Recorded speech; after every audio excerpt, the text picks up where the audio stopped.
So did everybody read the text? Okay. So let me make a intro, and then inshallah we will read the text. At the beginning of 19th word, there was a paragraph that prepared us for the rest of the text. I will reread this part. It was saying that there are three great and universal things which make known to us our sustainer, our Droplet.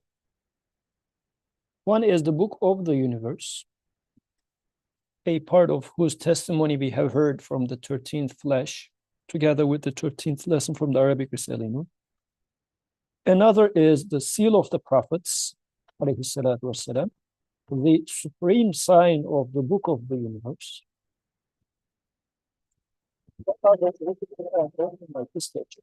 Three books or three things. One is the book of the universe, the other one is Prophet ﷺ, who is the supreme ayah of the book of the universe. And then the third one is the book Quran.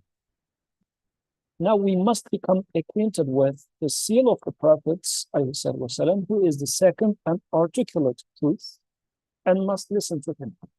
So this is how he introduced the prophet to us. And so then he's introducing us the prophet and making us get acquainted with the prophet. So in this sense, it sounds like as if we are being introduced to someone that we are not that familiar with. Like, for example, this week, we have Adam over there. And I say, oh, let me introduce you who the Adam is. Yeah, you guys think you know who he is. Some of you don't know him at all. Some of you think that you have seen the guy before, but let me tell you who he is, then explaining it to you. So this was the main idea with the text itself. First forward, now 10th droplet. Who is reading? You have to leave. Okay.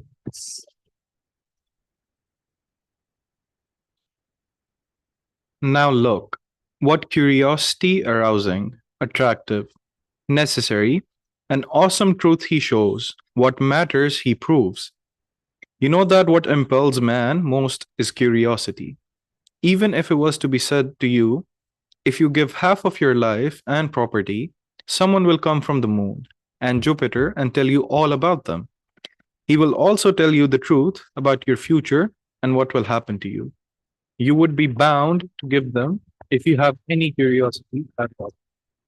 Whereas that being tells of a monarch who is such that in his realm, the moon flies round a moth like a fly, and the moth, the earth, flutters around a lamp, and the lamp, the sun, is merely one lamp among thousands in one guest house out of thousands of that monarch. Also, he speaks truly of a world so wondrous and a revolution so momentous that if the earth was a bomb and exploded, it would not be all that strange.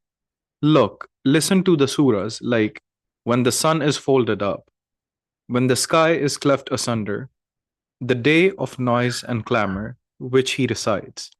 Also, he speaks truly about a future in comparison with which the future in this world is like a tiny mirage. And he tells most seriously of a happiness in comparison with which all worldly happiness is but a fleeting flash of lightning in relation to an eternal sun.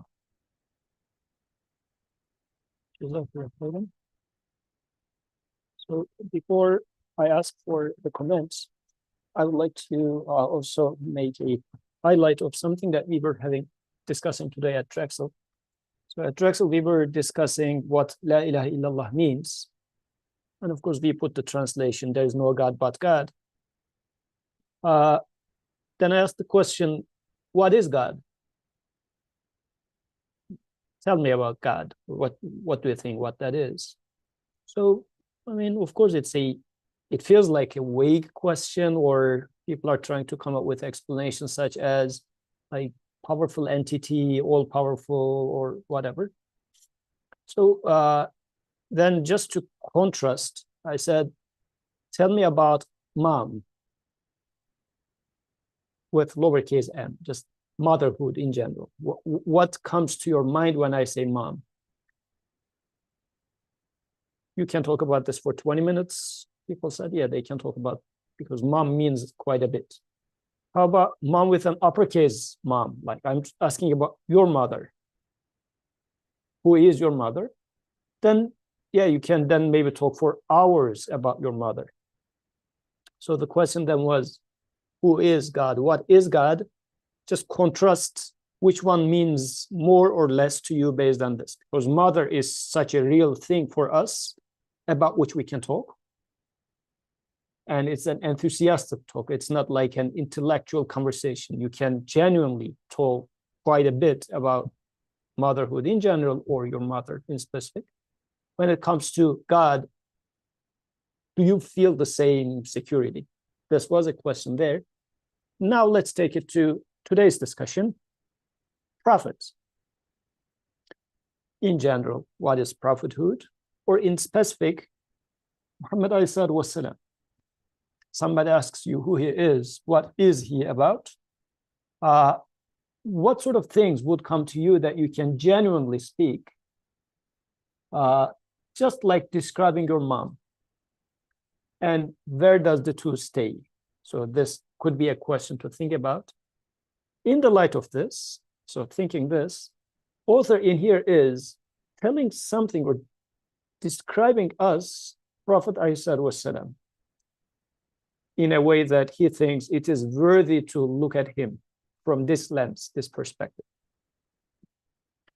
So, yes, what are your comments now? Any comments, any questions? What did you take from today's discussion in the light of that? Was there a interesting new perspective? What is the author highlighting here in regards to explaining Prophet ﷺ?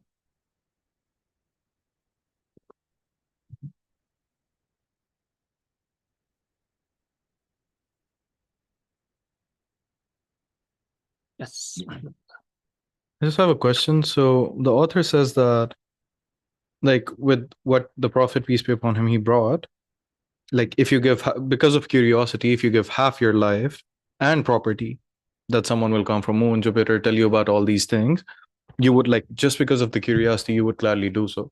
But there was, like, I don't know how strong this is, given the fact that, like, there were so many people back then who didn't believe him.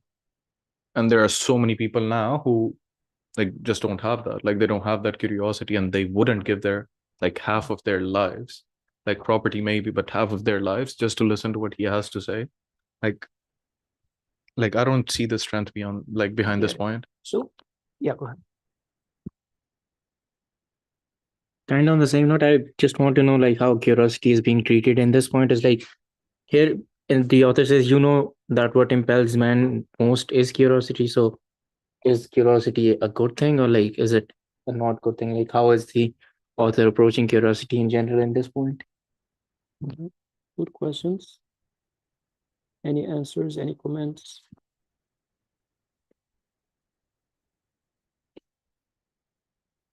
I think very briefly, these 2 points are put next to one another.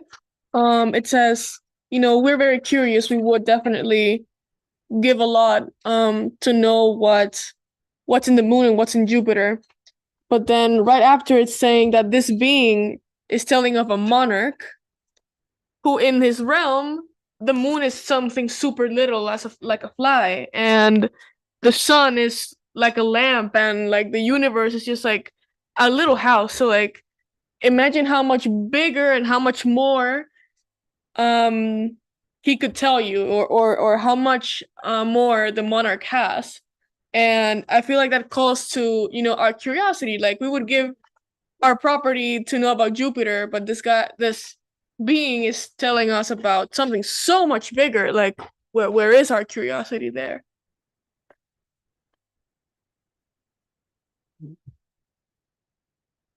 What do you think? Any comments?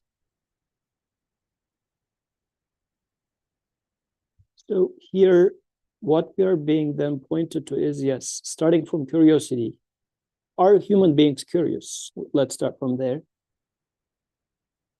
we see that it's in just the baby's nature. They keep asking why. Once they learn the word why, they start getting annoyingly why.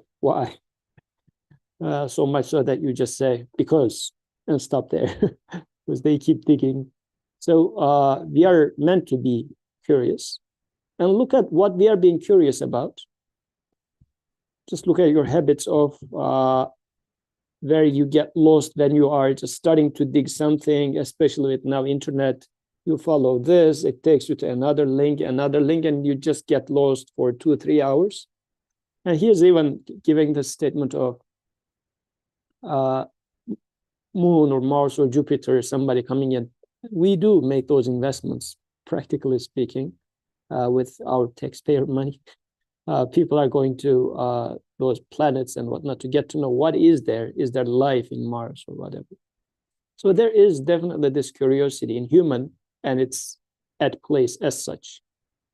Now the question here is the message that we are expecting to receive out of this curiosity. What is going to be the value of this information versus the news that he is bringing? Is it not much more curiosity arousing? Shouldn't we be more curious about the information that he is bringing, the news that he brings? So he is then now, I think, attracting our attention to the prophet as like this person is not simply talking about irrelevant stuff. What he is saying is so relevant to you.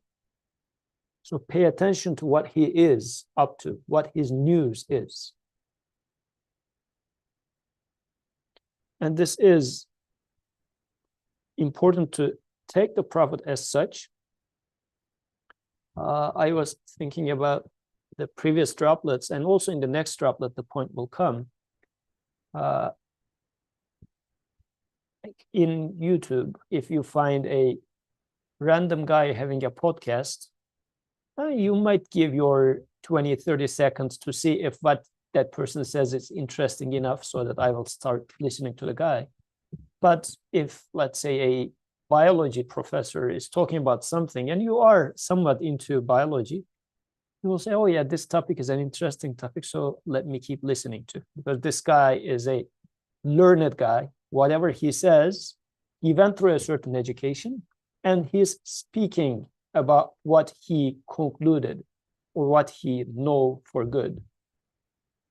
When listening to the Prophet, ﷺ, how do I listen to him? Since it's revelation, what is our perception of revelation? Is it a message that this person has learned and thoroughly understood and now sharing with me? Or I am listening to the message as if, he's just a mouthpiece who is reflecting what is said to him. Does the difference make a difference for you or no? Which one would you listen better?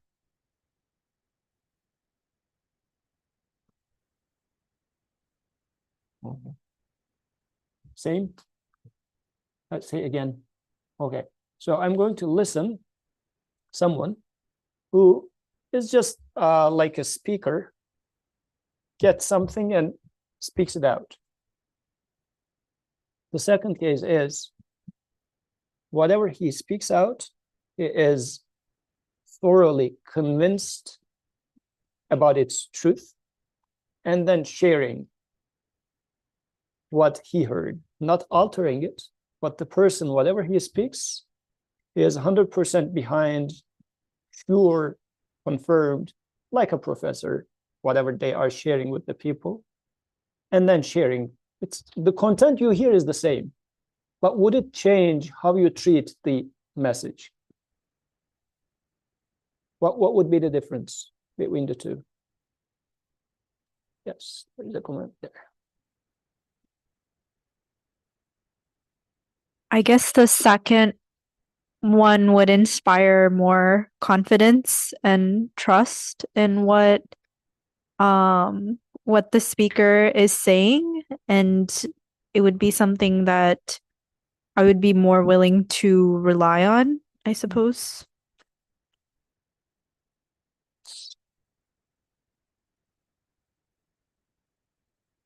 I mean, in a sense, similar to what sister said, but you can ask them questions like if they have that conviction, they know what they're talking about. So if they're talking about something and you want to know further or like how they build up that conviction, they can teach you those things and you can build that conviction for your own self instead of the other person who's just speaking. And the same way you can start repeating those words, but if you don't have that conviction, it's not going to make any change in your own life. So I guess the second person would be better in that way.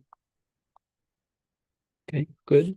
But in our case, do we have the luxury to ask question to Prophet?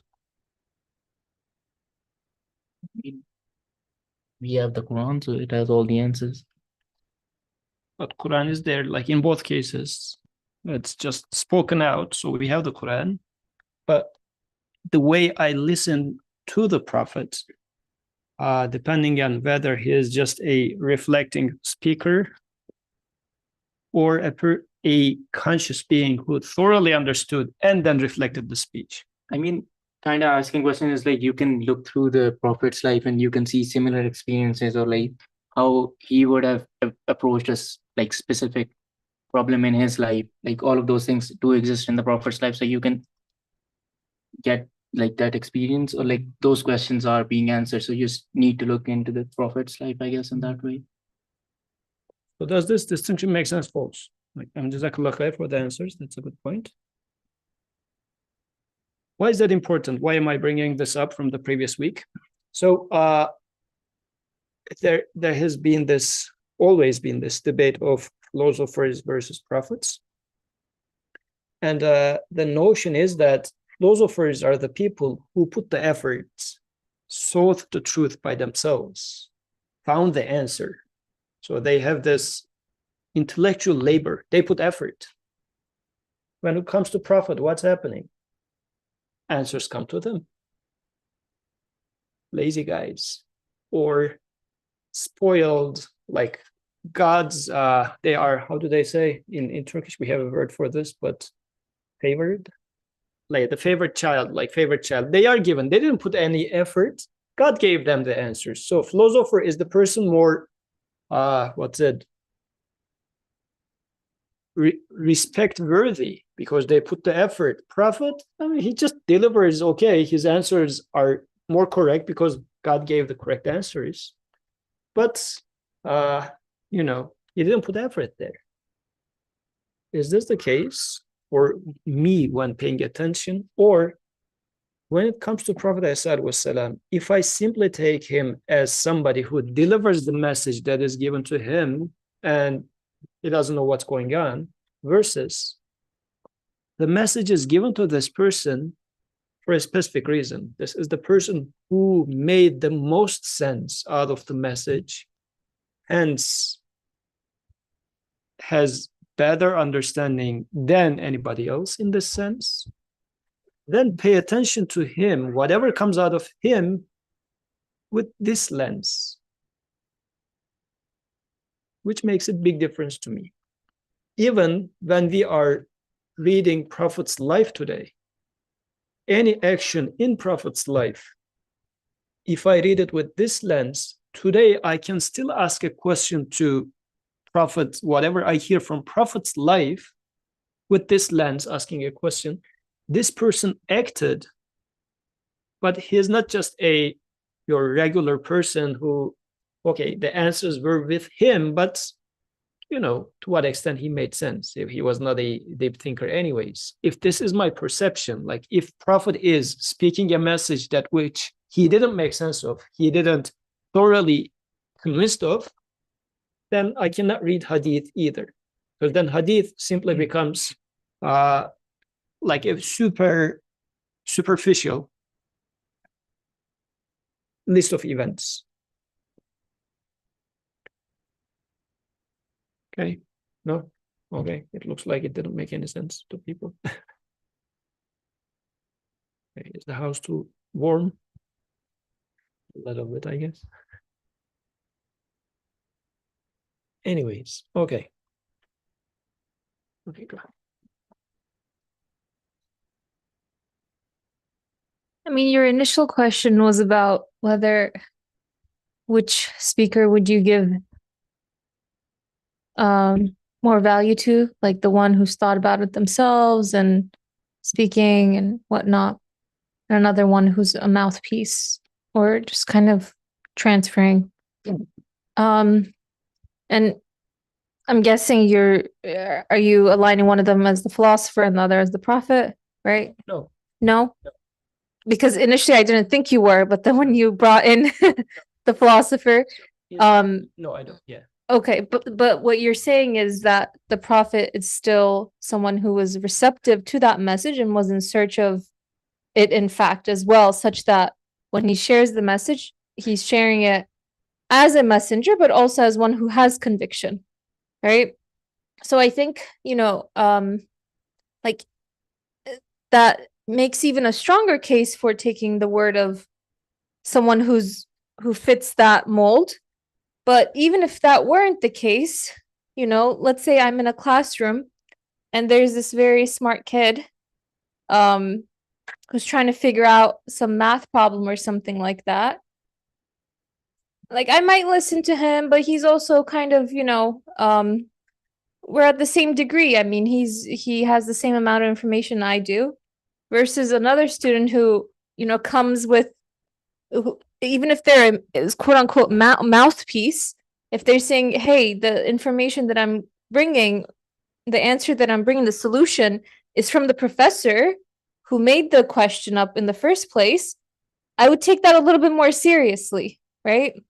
And then on top of that, if they have conviction in that message, in that, solution or answer as well, and have understood it themselves too, then now they have both the authority that's not their own authority, but also the experience of being a student as I am, right? So all I wanted to say was that from whom the message comes from makes a big difference in terms of how I listen and with what ear I listen to.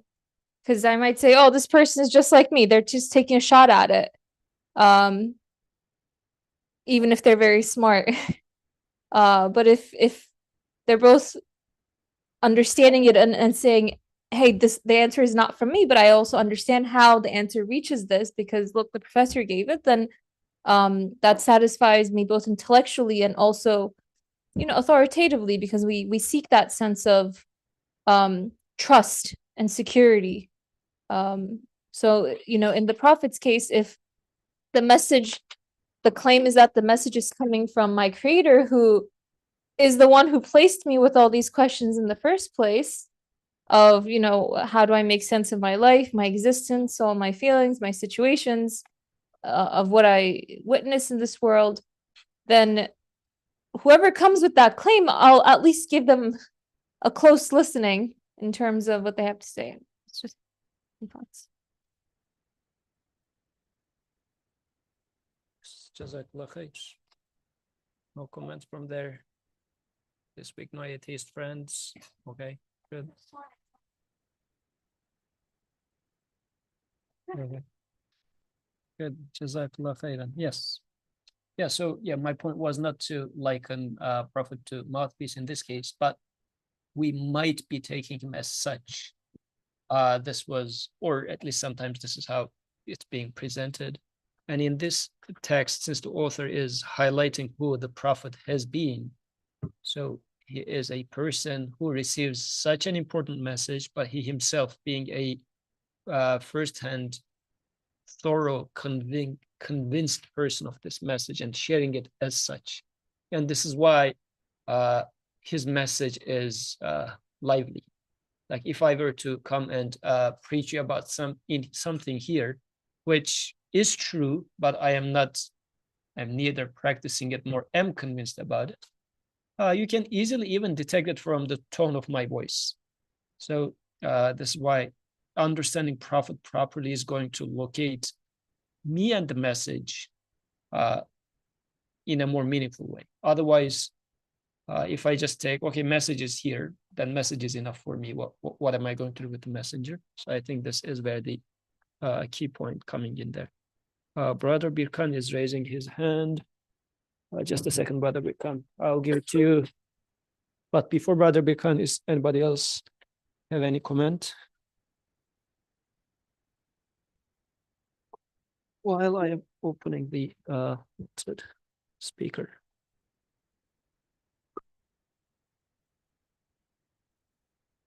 No one.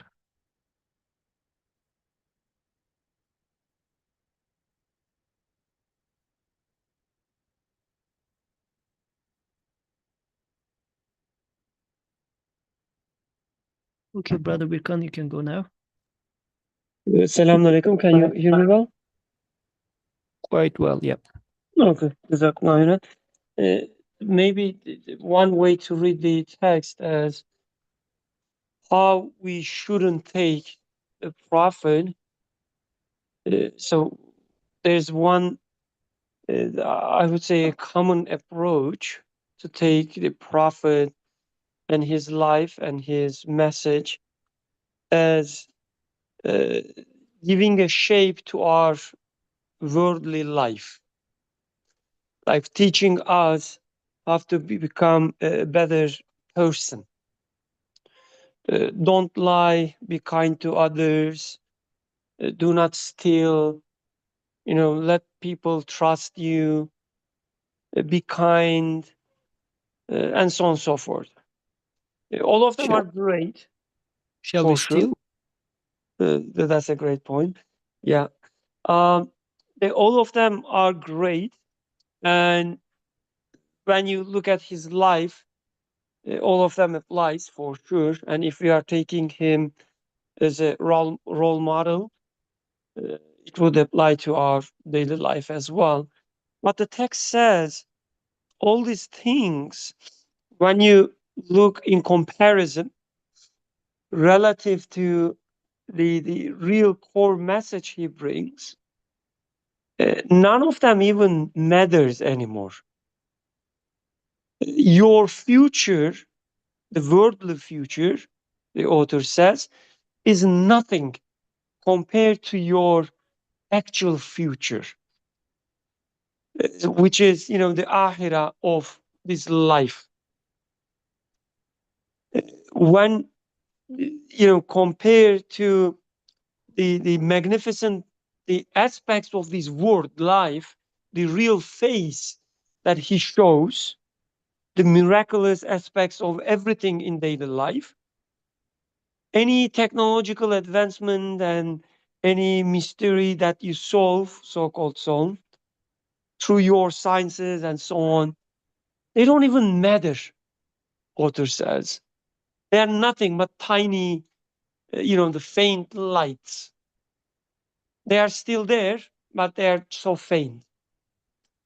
So the prophet is the one who gives you the message of the actual life, actual miracles, actual mysteries.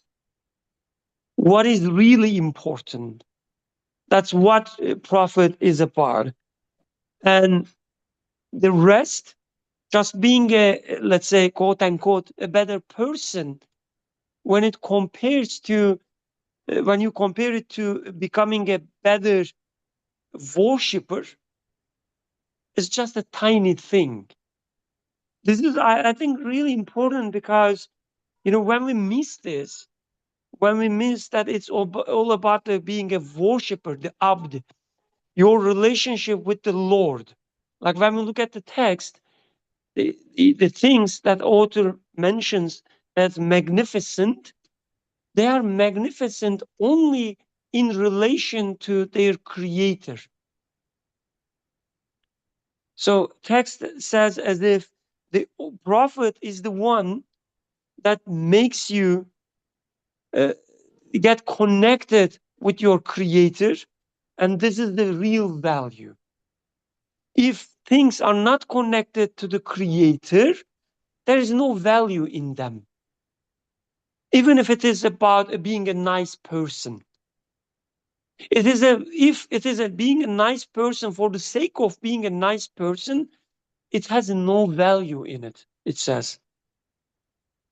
Why this is important again? When we miss this, we say, yeah, but we also have other, let's say, the lifestyles, other philosophies, other whatever, the ideologies that also teach us how to become a good person. Some of them even do it maybe more explicitly, as we discussed last week. Some of them would tell you explicitly, would tell you you should abandon slavery, right? They would explicitly talk about, let's say, the woman's right and so on and so forth. You may even say that, oh yeah, these Western values or X values seems to be even better than what Prophet brought, but only if when you take it as a worldly thing.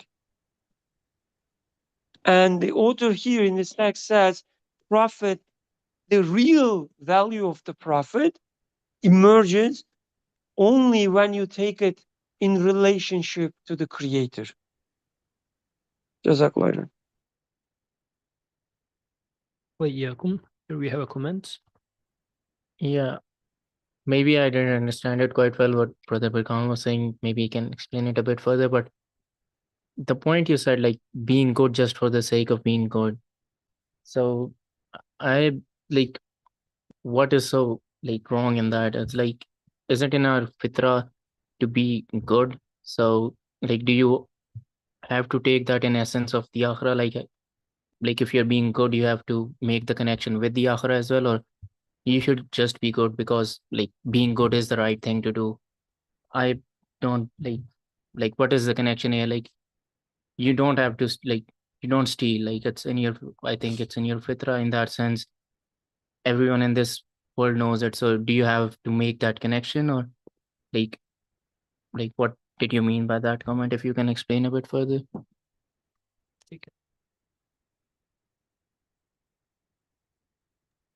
So let's take it. Oh, please go ahead. Please go ahead.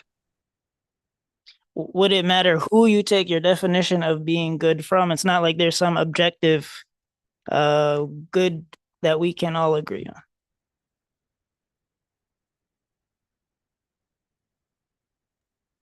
So let's take an example and take it as, you are being a nice person, just, smiling others, being kind and so on. So what is the value in it? That's the question. And when we ask such a question, it doesn't mean that there is no value in it. So it's a rhetorical question. It's, the encouraging you to ask the question, right? So don't get it wrong. Don't say that, oh, Birkan's telling that there is no goodness in just being good, whatever. No, the question is, what is the value? Can you define? You're just being nice to others and so on, without making any connection with your creator who gave you this feeling. As Qadir said, we already have this feeling that we feel fine, okay, when we are nice, and we feel, let's say, not fine when we are not nice. That's great. And you should follow this feeling. Yes, that's true. But let's assume you just follow it. What is the point there if you do it without making a connection with your creator and see that everybody else just being not nice to you? You are being nice because you think, like I'm just a hypothetical example. You are being nice because you're trying to, increase your value in others' eyes. If I be nice to this person or that person, it will pay me back. That's one, maybe the most common reason that you would follow this niceness, like being nice. Or even if you just be nice, just for the sake of being nice, you say, okay, being nice is good, so I will be nice. What is the value when you realize that your face that you keep smiling is going to rot when you die? And nobody, even your closest friends and so on, will remember your smile? What is the value in it?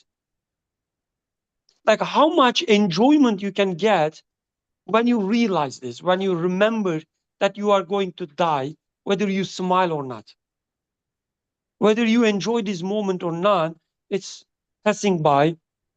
So what is the value in it? So I guess that's the idea, like asking these questions. And if you can still find a value, then go ahead. Again, I'm not saying that there's no value. I'm just saying that you have to question that. An author, to me, saying that without making a connection with the Creator, without seeing the Prophet as the one who trying to save your real life, not this playground, then you will miss the real value. That's what I understand. I guess in this sense, I mean, people might be, let's say, helping others just because it feels good. Sometimes it's just because it feels good. Or it might also be that you do seek appreciation of the other person and whatnot. It goes on like this. But in any case, as death comes, then the value of all these momentary small joys fades away. So this is why death is such an annihilator of joys. As Prophet ﷺ mentions, remember the annihilator of joys, which is death. So I guess in this case, the message that the Prophet ﷺ brings about, I mean, the verses that he picked here are when the sun is folded up, when the sky is cleft asunder, the day of noise and clamor. So these are the verses that refer to end of this life. And folding of sun is as if whomever set it open is now going to fold it up and put it into its shelf, as if.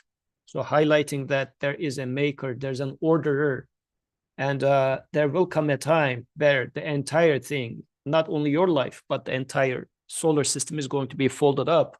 So what is it that you are putting your investment into? So this sort of a questioning is being brought by the messenger, ﷺ.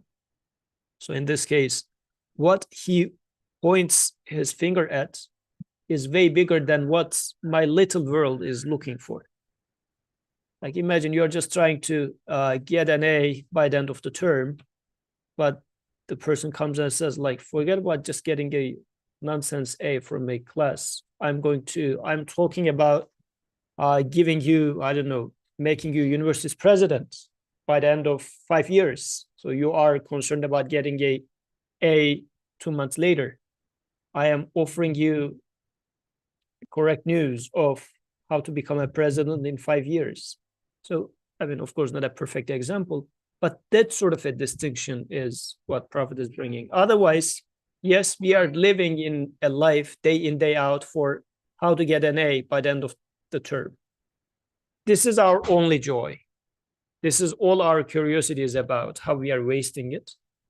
But then death is annihilating it. This is why Prophet is coming with the news of end of time, saying that even if your investment was to the end of the world, even the world will not survive. Your own world is going to collapse way before the galaxies collapse. But even the galaxies will not survive. So let me tell you about the news of how to make an investment which is going to pay back eternally. Put your money in Bitcoin. And this is what our curiosity nowadays is about, right? With the current volatile economy, shall I go for apparently somebody who had money in Nvidia. I don't know if we have anybody like this in the room, but yes, apparently Nvidia's stocks are not doing well either. So this is where our curiosity is. But then what Prophet ﷺ brings in is saying that like, all the companies, along with the sun, is going to be folded up. So let me tell you about a future which exists. It's not like a made-up future. An investment for you, which is going to give you like billions of times more yield than what NVIDIA can offer you. Can I say something? Yes. No, NVIDIA can. Yeah, I mean, the topic's going awry, so I had to step in what with stock mentions. But no, I was just thinking back to the question that was raised. In addition to what's been said, you know, like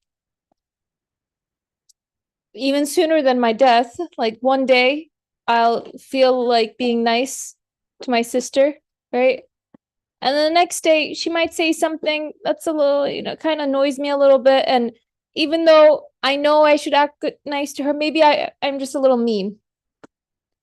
I think what it comes down to is like we can act ethically, morally to others, but to whom or to what do I source that impulse? We might call it fatra, right? We might call it something else. But in that moment, do I say, yeah, it just comes from me?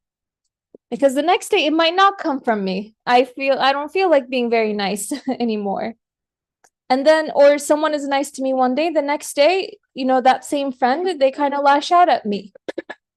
So when I don't make that connection to the actual source of that, let's say, ethical behavior or certain morality or whatnot, if I don't think about that, one, I become sort of subject to the willy-nilly nature of human beings around me and can never feel secure that, oh, one day it might come, one day it might not come. And I guess what I want to say is that when someone is kind to me and I recognize that kindness does not belong to them, even if they just, you know, feel compelled to act in that way, and I recognize that it's being given to them, even after that specific interaction is over, I can say, oh, the one who created this need to be kind towards me in this person must surely be the one who will exemplify absolute kindness to me in all facets of my life, whether that person is there tomorrow or not, whether they act kind again tomorrow or decide to act mean, right? So although that interaction is gone, it's died away, that quality of kindness attains an eternal dimension to it, right? The fruits of which I enjoy in this life and in the akhirah, right? Imam Nursi will talk about how those are seeds that are planted for the next life. So what I'm trying to say is that connection is not just about like making the connection to the creator when we act good or nice or kind is not just a sort of theoretical, okay, like I'm Muslim, I did my job, I said it was from God, but I enjoyed the benefits of it because it tells me that kindness, that goodness will not be limited or isolated to just a specific interaction, specific moment, to the changing winds of one person's mood to another person's state of being. Like it gives me a pillar of support that is unchanging and ungrounded. So I wanted to add that recognizing the ownership of where it's coming from can be transformative, and I would say the Prophet's role, in so much as I understand it at least, is that like I can say Alhamdulillah and then I can send salawat because, oh, the one who helps me realize this, who brings this message to me, that brings this joy and security in my life is the Prophet, and I can express the thanks to him there, which is what I understand salawat to be.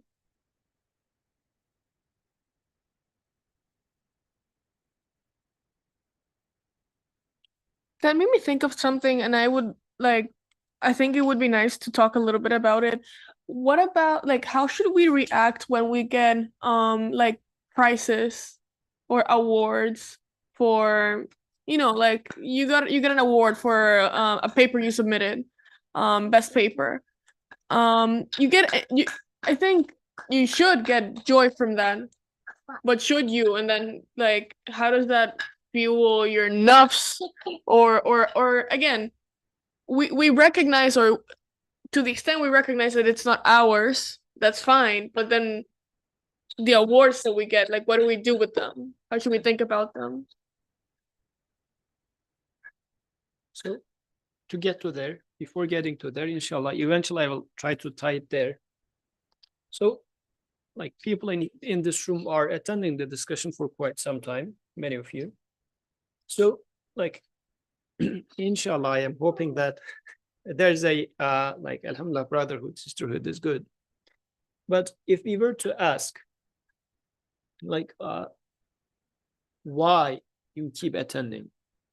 Like, is there a certain thing, like you said, oh, there was, maybe not all discussions are like this, but there were these 2, 3, 5, 10, whatever sessions which were eye-opening. It opened a new world to me. I've never thought about it like this. It added value to my world. So what Prophet brings into my life is, should be something like this. I was living my life in a certain way. Let's say I was a successful person and I was being kind to others, and others were appreciating me.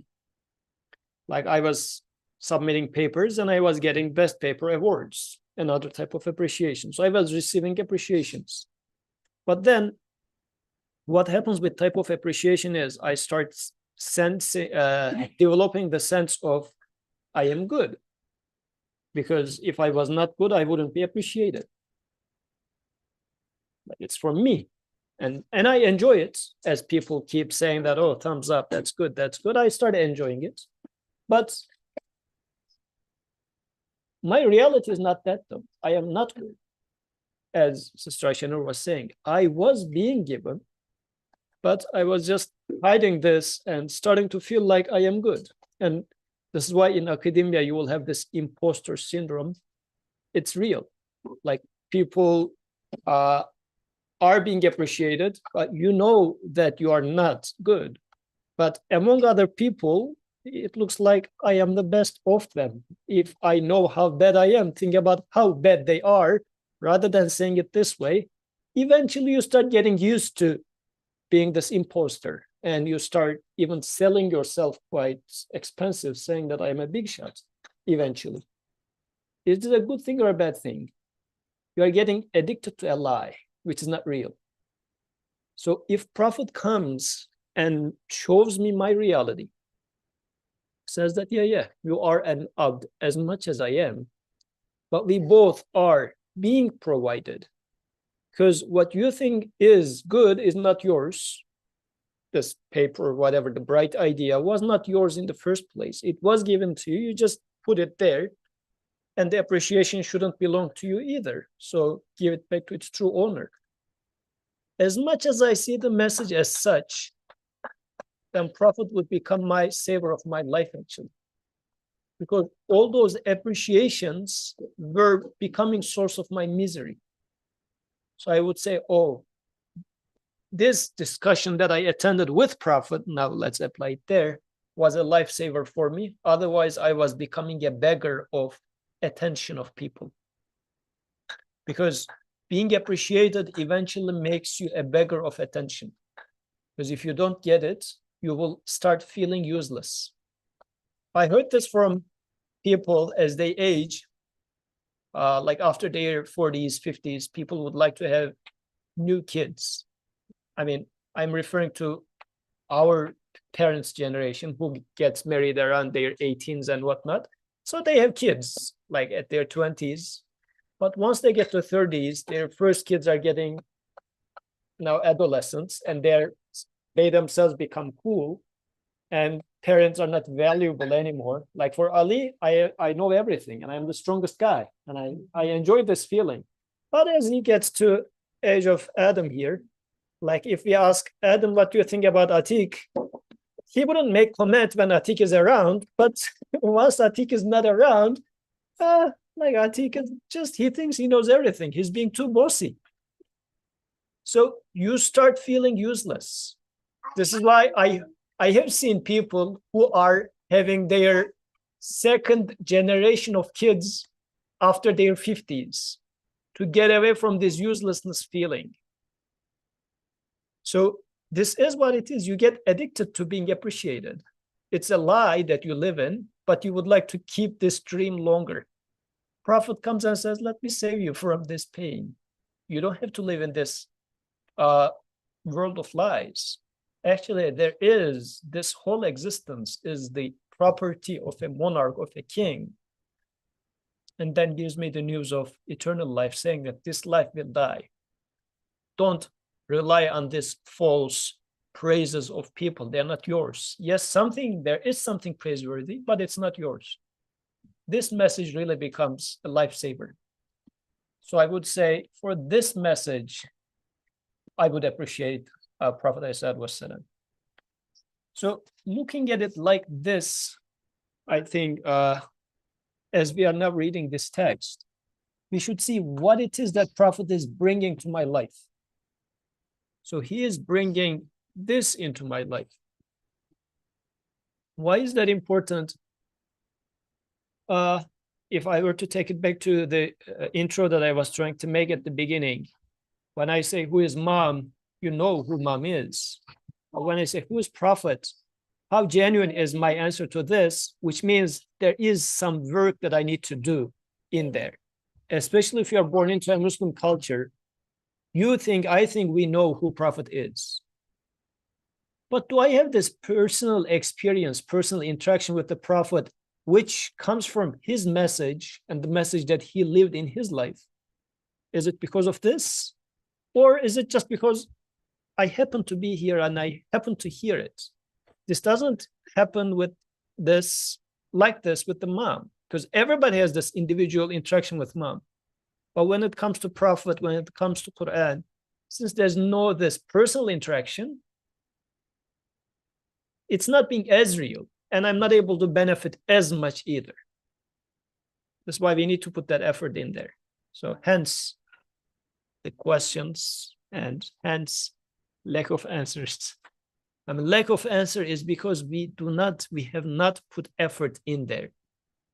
Like if we were having this interaction, we had this interaction before with the messenger, Ahmed would raise his hand in there and would say that, oh yes, this, when the sun is folded up, this verse shook my world so much. Before facing this reality, I used to behave in a different way, although I was kind to people, I was being appreciated by others and whatnot. I was living such a miserable life because I was feeling like an imposter. Once this message came into my life, it folded up everything in my life. I died before I die. All my perception of false bossiness and whatnot died away. Then I realized who the king is, who the creator is, who the owner is. It lifted all the burdens from my shoulders. And I appreciate the message of Prophet because of this. He saved my life, he would say.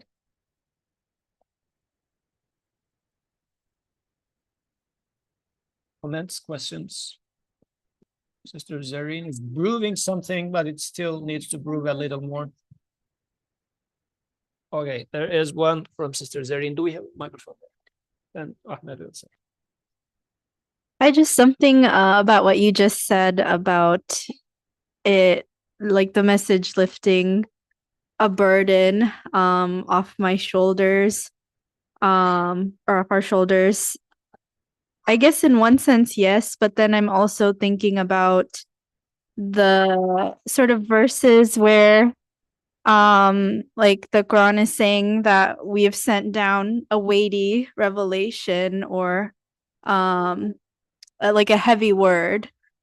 So I don't know, if sometimes I feel like in this society especially that the message that is being brought to me feels very heavy, like everyone surrounding me is following a different way of life. And I'm not saying that way of life seems more appealing, but it just seems heavy sometimes, like this particular like message. So I was wondering, and it seems like the Quran also confirms that this is not something that is supposed to be just something like oh yeah, I realize this is true and I'll just go about my day. It's something that's supposed to, like, as you were saying, like shake you or really like affect you to your like like core, I guess. So in that sense, I feel like it would be like a maybe a burden is not the right way to put it, but at least it's something heavy to carry. What do you think about the heaviness of the message, folks? Like, is the message of the Quran heavy in what sense? Any comments about this? Think about it while Ahmed is talking. So it's heavy in a like maybe a different sense for me that like okay, so now you know all of this. The Prophet brought the message that all of this is going to get folded up. So like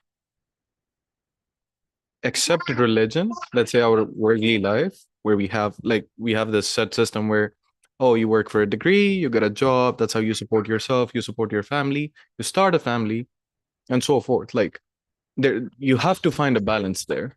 But like the message is still heavy in the sense that like isn't everything that you're doing essentially then going to waste in this world? So like what's stopping me from like leaving this life behind, becoming a shepherd, and then just like doing what Allah wants me to do if everything is going to get folded up either way? Because isn't that like doesn't that take off the burden more? Oh, I don't need a degree. You know what? Like, let me just go on this path of religion, follow what the Prophet did, and like try not to worry about all these other worldly things. So it becomes heavy in the sense that like now I'm trying to make sense of all these things. Let's say like I am motivated to write a good paper. Like, how should I keep that motivation if like, oh, you know what, like that's not going to amount to anything essentially in this life or like hereafter? Just to add on to that, like I've been thinking for a couple weeks now.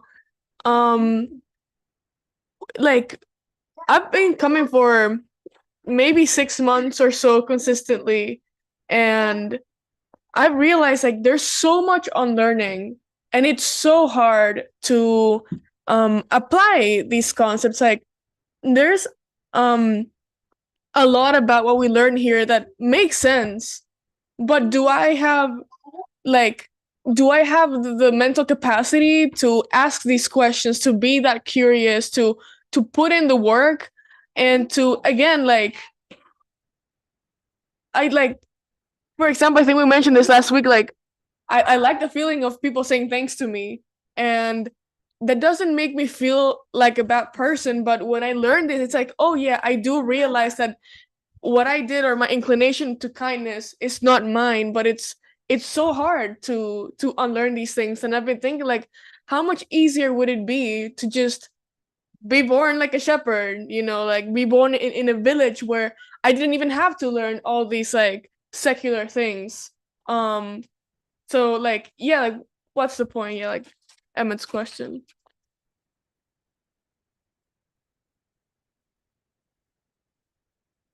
I mean, the way the message or like the happiness I take in my personal life, or maybe it could be kind of subjective as well, as like you are getting that knowledge, and like maybe in a sense that you have that knowledge and now you have to act upon that knowledge. And in that sense, this is a really heavy burden on you, that you will be tested upon all of this knowledge. So, for example, you learn a new thing and now it is in your knowledge, like you know it, and you have to act upon all of those things. Then I think it's a heavy burden for you to carry, that you have to do all of those things, as compared to like people, or like for even my own self, and I did not have like knowledge about certain things, so I was oblivious to those things. But since I know those things, I know that I will be tested upon those things. And a test in that sense, like in even this, like we talk about afterlife and making that connection. Once we make that connection, we realize the heaviness of it, because like if we don't act upon that knowledge that we've been given, this heavy knowledge, then this will go into our afterlife. Like this is not something that we'll experience in this world as well, but this is eternal. So once you realize that like the mistakes or anything that you're doing in this life is eternal, I think it's like really heavy for me to like comprehend that, like if I'm not going to be doing something good, then it's going to be an eternal like punishment or things like that. one last thing, like when Brother Rakan was talking about like just smiling at people and how like if you just take it in this worldly sense, like oh, like the smile is going to rot, you're going to die. I feel like that's such like it's so hard for me to internalize that because like I've had these occasions with like people that are close to me, people that I love. For example, my grandfather, may God bless him. Like when I think of the memories I have with him, where he did smile at me, or I had this interaction with him, like I don't think that oh he's dead now and it's rotting away. Like that it has still stayed with me, and like I don't see how that's like if I I'm having a hard time making the connection with like the creator with that. I'm having a hard time seeing like why that's wrong because I don't see it as like oh that oh he's dead now like or it's rotting away now or like what's the point there because like those are the moments that I remember with him and that's what's like that memory of him is like if like that's how I remember him. So it's like again heavy in the sense that I'm having a hard time like oh like how do I connect this with the creator when like I do have this fond memory of him but like I cannot just think that but it's rotting away now.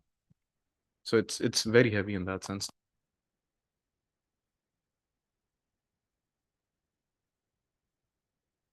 So after hearing everybody's comments, I guess I realized I made an assumption that like I would have to be the one, like Kadir was saying, like I'm assuming that I would have to be the one to carry the like heaviness, like something heavy was sent down and then I assumed, oh, this is something I have to carry. But rather I think it makes sense that like the burdens of the I experience when I look to the worldly life get lifted in the sense that I'm not like begging before things in this life. So I can give the example of say my mom, like I can smile at my mom or give like acts of kindness to her or her to me. But if I'm only doing it for the sake of my mom, then each moment it feels like, oh, you're getting older, you're going away. Like those sort of moments become like kind of desperate cries, like, please don't go away, like each time I do that or do those actions. Whereas if I'm doing it like for the sake of my creator, then I think the heaviness kind of makes that moment last longer or it eternalizes those like moments of kindness. So it's like maybe that heaviness is sent down as a comfort and security that, you know, this is what actually strengthens you against sort of these distresses that can arise in like thinking of things in a worldly sense as things look to the dunya. Yeah. One point that I would like to add, and I'll give to you. So, the one that's sitting over there. So, she says when we are like this happened multiple times. Asks mom, what will happen when you get old? Where is your grandmother?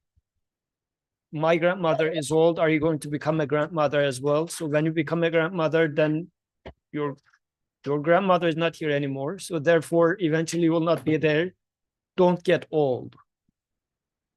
So when we say smiling to others, like it's not like there's an evil way of doing it intentionally. There's no evil intention, nothing in there. This is your default state in which the message has not entered to your world yet you sense the pain of your beloved going away.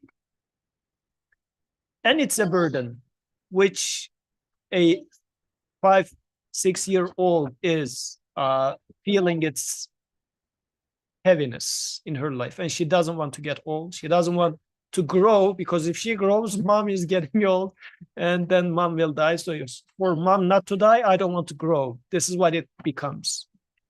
So when the message of this Quran is coming with the message of death, to put the finger on this, saying that, look, this is what's coming to you. In this sense, it is reminding me of what I already sense, but would like to hide away from it. So it's very hard to explain to kids about death.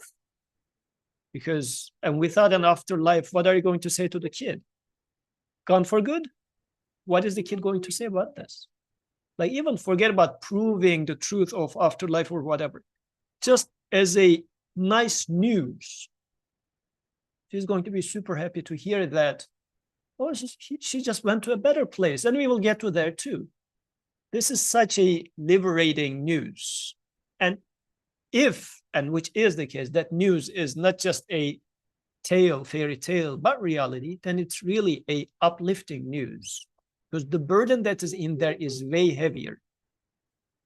In what sense is the news heavy for us?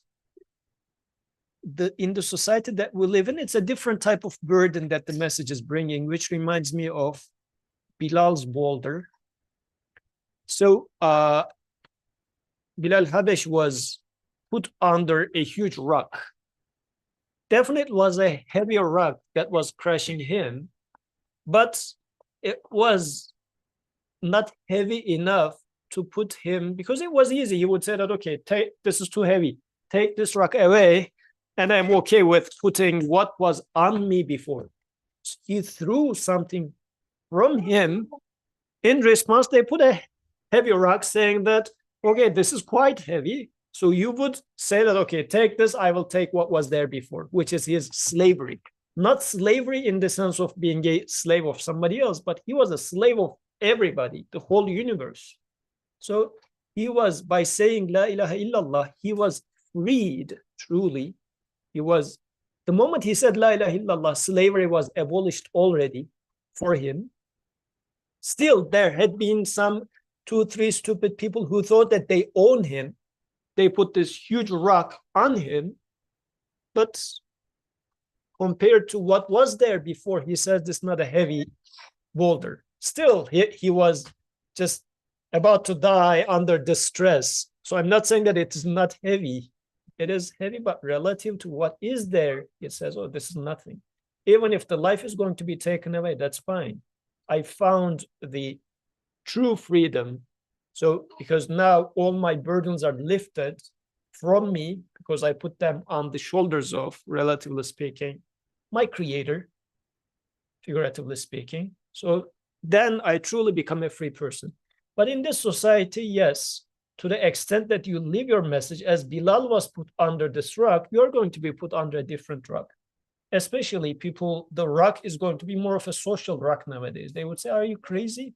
Like, look, you're a very bright student. You could achieve this and this and that. But you're this, whatever religion thing is you're after, it's just dragging you down. Or even just leave it in your own heart. Don't bring it in here. Bring it into your degree, career, or whatever. That are going to make you come to good ranks. Because as you are, since you are not one of us, we will not take you anywhere. You will study twice as much, 3 times as more, but you can go nowhere with this. You will stay as a postdoc forever. Sorry about postdoc. So this is what that position is for. But if you would like to abandon this, yeah, doors are going to open. Yeah, I mean, this is practically where it is coming to. And I might have an urge to switch it, actually, because Bilal had this option. Bilal could have said that, okay, take the rock, it's too heavy, but I will accept what you do. But that was a heavier burden. So this is why I think we are living in this difference. So, but yeah, then there's this unlearning part and everything. I 100% agree with this. There is this burden of unlearning in there. If you would like to take it as a burden, but burden is generally understood as something unnecessary. as an example, students, and actually I was talking about this to students today as well. After the invention of ChatGPT, our assignments become extra burden looking because it's unnecessary. Rather than trying to do an assignment in 5 days, just enter the proper prompt into ChatGPT and it gives you the answer, submit it to the system, get the points. Like, why would you go through the burden of learning? While you can get, as long as if you consider the output to be 100, you can get 100 equally in both ways. Just ask it to ChatGPT, it gives you the answer, you get the answer, you get 100. Or don't open ChatGPT at all. Try to learn it by yourself, trial and error, or look at the books and whatever, get 100. The second one sounds very burdensome. Because if you live your life by accepting people's appreciation versus hearing them, but then saying, no, all praise be to Allah, they are, at the end, you're going to be buried in the same graveyard. But one of them requires an effort from you. So in this sense, would we consider this as burdensome? Or in the case of an assignment, if you don't choose doing it with ChatGPT, but rather to do it by yourself, it is a liberating effort though, because as you learn, your friend who does it with ChatGPT is addicted to use of ChatGPT and cannot go anywhere with this mindset anyways. But as you keep learning, next assignment is becoming easier, or at most being equally hard because you are learning. So if I go with the shepherd example, if you are a shepherd or you are a professor, at whatever point of your career, shepherd is going to put that much effort. Writing a paper would still be that much effort for you because you learned it. You learned how to do this, right? Now apply it to getting to know your creator. Whatever effort a shepherd puts to get to know their creator, you can apply the same to whatever effort you put to see your creator through writing a paper. So in this case, nothing is going into waste as long as you can convert it to an eternal outcome, something that goes beyond this grave, something that goes beyond death. Academic paper can become something that goes beyond grave, or smiling at someone, or if you're a shepherd, doing this, whatever you do there. So it really depends on how I look at it. And I think the burdensome part is we are not used to, we don't know how to read submitting an academic paper in the name of the creator. We think we can do it when it comes to being a shepherd. But even I doubt about this. If you and I were to become shepherds, would we be able to see God's names in there? We know nothing about it. We think it's simple. What we are experts of, studying classes, then try to do it there. This is what you're more familiar with. This should be easier for you to do. Any comments, questions? Nothing?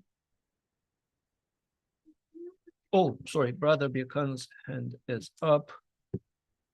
So Brother Birkan, please go ahead. Selamun alaikum. So this topic reminded me a few things. I believe that most of the people there heard things like people complaining, "Oh, it is so unjust. He died so young. He was such a nice person. He was always treating others nice," and so on and so forth. And it is so unjust for that reason. Or, he was such a lovely person. Why he had to go through all these trouble, all this pain. So what is the core there is that being nice of that person didn't help the others to overcome the real pain, losing him. So it's not that he's being nice was bad or, the unintended, like an unwanted thing, but it doesn't help overcome your real troubles when it is for nothing. Or even sometimes, when you lose someone that is so nice, the pain will be even more when you think that you lose him or lose her. Again, the idea is you will, like, if you look from the worldly point of view, you will die, everybody will be gone, everything is going anyway every moment. Then having some worldly pleasures will not help you. That's the idea. They are like, when you go to doctor, you have let's say, a uncurable, the disease, a cancer. They will give you what? Some painkillers and so on to soothe your feelings. Like they kill your feelings. You would say, okay, at least I'm, not getting the pain. But they're not helping you. It's not curing your real, the what is it? The illness. So this is what we do in this life. We forget about our illness. We try to, just apply some medicine that will help us with the symptoms. And then we keep complaining that our illness is still there. So this is the reality of us. When there is no revelation, when there is no creator. Otherwise, I'm not saying that you should have pain. You should be treating others bad or so on and so forth. But it will not help you. So anyway, I have to stop talking. I apologize. Jazakallah khairan. Any comments from the room? Nope. Okay, so we are out of time, almost out of time, just 2 minutes. If there's any concluding remarks, can talk about this. Was there any point that was raised as a question or a comment that's not answered? People had made some comments. Do you think, is there any point that was not covered? Also ask questions. Anything? What's it like? What this? Why does it say impels man? I mean, I guess the point, well, I mean, I'm not taking this sentence that most in there as too literally, but it says curiosity is a major part of human being. And if you are to be curious about anything, you should be curious about what this person is bringing as a message. I guess in this case, yeah, actually, this was the question that, Jazakallah for reminding Ahmed was bringing. So there are many people today who are not feeling curious about the message that the Prophet brought. Then we should ask the question, why is this the case? Why are we not being curious about the message that the Prophet brings in? And we are more curious about NVIDIA's, prices, stock market. So could it be because we are not aware of ourselves and we are getting carried away too much with what people appear to or demonstrate as important? Shall we pay attention to ourselves? And I think this is why this author in here mentioning sun being folded is an important news. Death is such a huge reminder, but take it serious for yourself. Don't think about death of others, but think about death of yourself. And don't even try to imagine, oh, how would I look like when I die 20, 30 years later? No. Just consider that you're not going to step out of this house.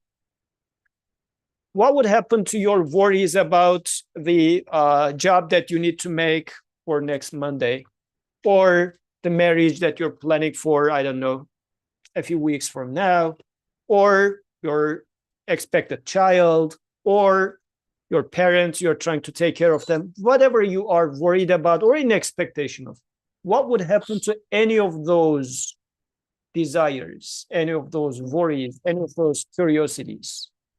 All of them will disappear, because, I mean, you're at the, what do they say? Gunpoint, or what do they say? Held at gunpoint. Yeah. So let me be the bad guy. You're held at gunpoint. Your only worry is, well, all those worries evaporates immediately. Smiles and whatever, all of them, or the good memories of your grandfather, everything evaporates at this moment because you're dying. It's the end of it, right? So then somebody steps in and saves your life by shooting the killer, let's say. So the Prophet's message is killing death itself.